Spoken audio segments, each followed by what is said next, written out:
beautiful people. So, oh, my camera's a bit. So, last night I decided that I'd cut my own hair. So this is the finishing product. You can't really tell because I've like curled it, but it's a very short bob. So here I am. I hope you're all having a lovely day today. I am on my way to my first ever new placement for this year, and it's for a new expression of church called Heart to Heart, and I'm very, very excited to join them this year. So yeah. Do you know what?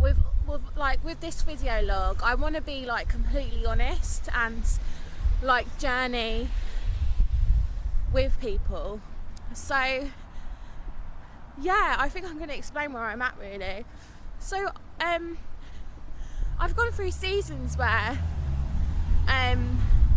like I experienced God really like heavily, really physically, and there's just this knowing, this assurance that He's there, and we go through different seasons, I suppose. And you know, the wisest thing I've really heard is that we can't base our faith on feeling, otherwise it wouldn't be faith, would it? And I'm just in this like season of just feeling really quite distant from God, actually, and that can be quite hard, but I know that it will be okay, and actually I just need to trust Him and what He's doing, and I suppose it makes me thirst for Him, so that's actually a really good thing. This is not me saying that, oh, I'm worried about my faith or anything like that.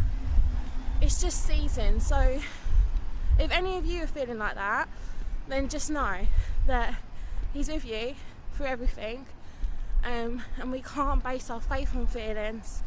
And these times where it's like the wave draws back, those are the times where we build our faith and we trust and we thirst and we seek. So yeah, keep going. We're running this race together, and we got to be real about it.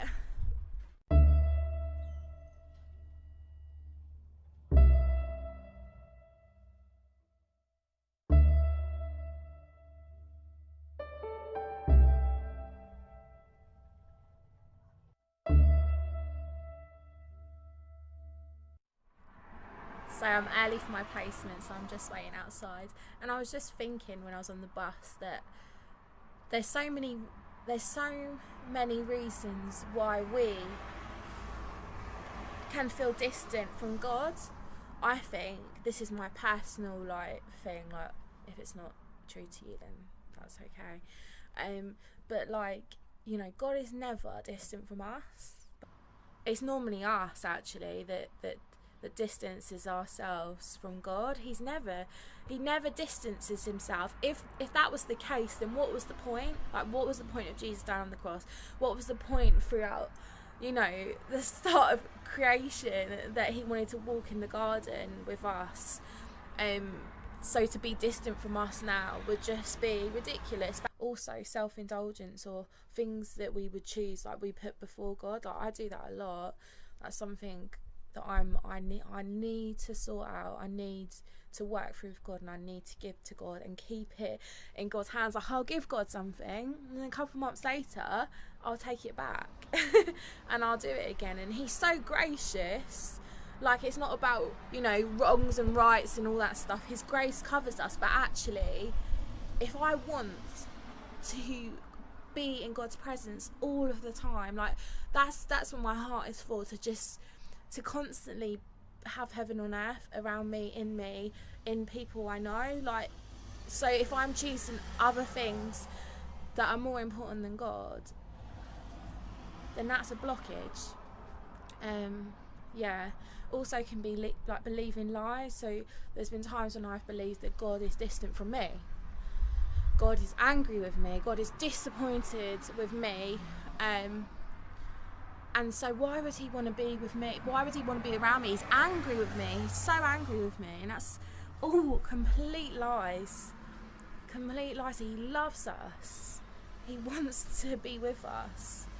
So read the Bible. If you're believing lies, I've believed so many lies. How can we rebuke those lies? How can we find truth over those lies? We need to read our Bibles. We need to know the word so that we can declare the truth in our minds. And once we nourish ourselves in the word of God, then whenever a thought comes into our head that, oh, God doesn't love me, or God's really angry with me, we find in the Bible that actually, are those things even true? No, they're not. There's a God that chases us down. There's a God that loves us. The personality of God throughout the Bible, from the Old Testament into the New Testament, that's the God we live for. And so, yeah, read our Bibles. That's the best thing to do. The biggest thing that I do, I say, oh, you know, I'm not experiencing God at the moment. And it's like, well, Hannah, have you actually spent time on your own with God? No, not in a while. And so that's also a thing. How are we going to know our God if we don't spend time with him?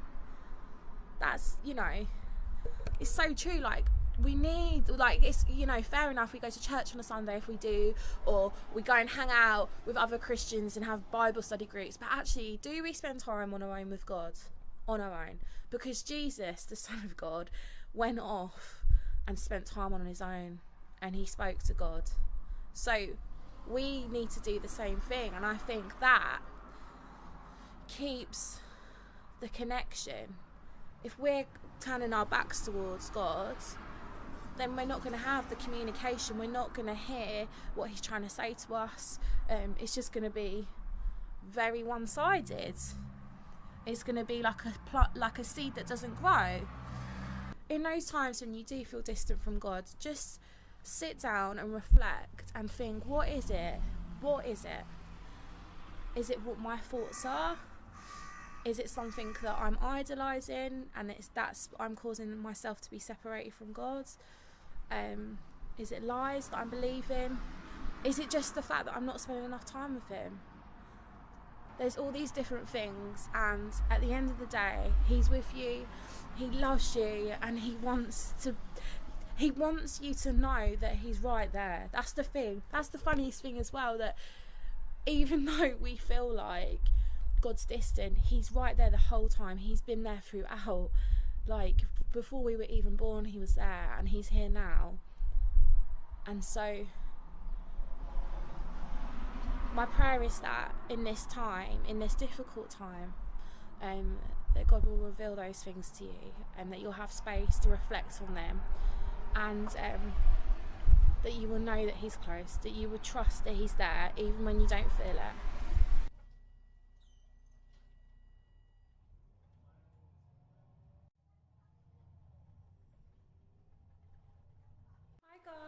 So my friends are coming over for tea, and they said I can record them as well, so later on you're going to see them.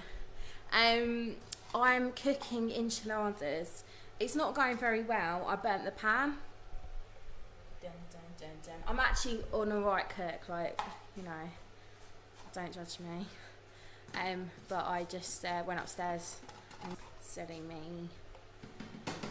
So yeah, I'm making enchiladas, and then I bought some, like, I forgot what the word was called, tortilla chips, and some Tex-Mex, and obviously some Nando's peri-peri sauce.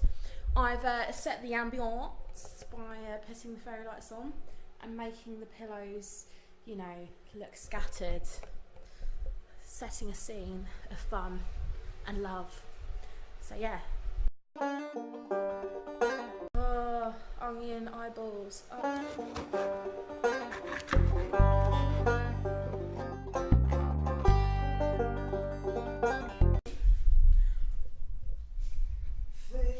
Oh, I feel a bit nervous now, James. It feels like I'm meeting my dinner date. I'm so sorry, Kate.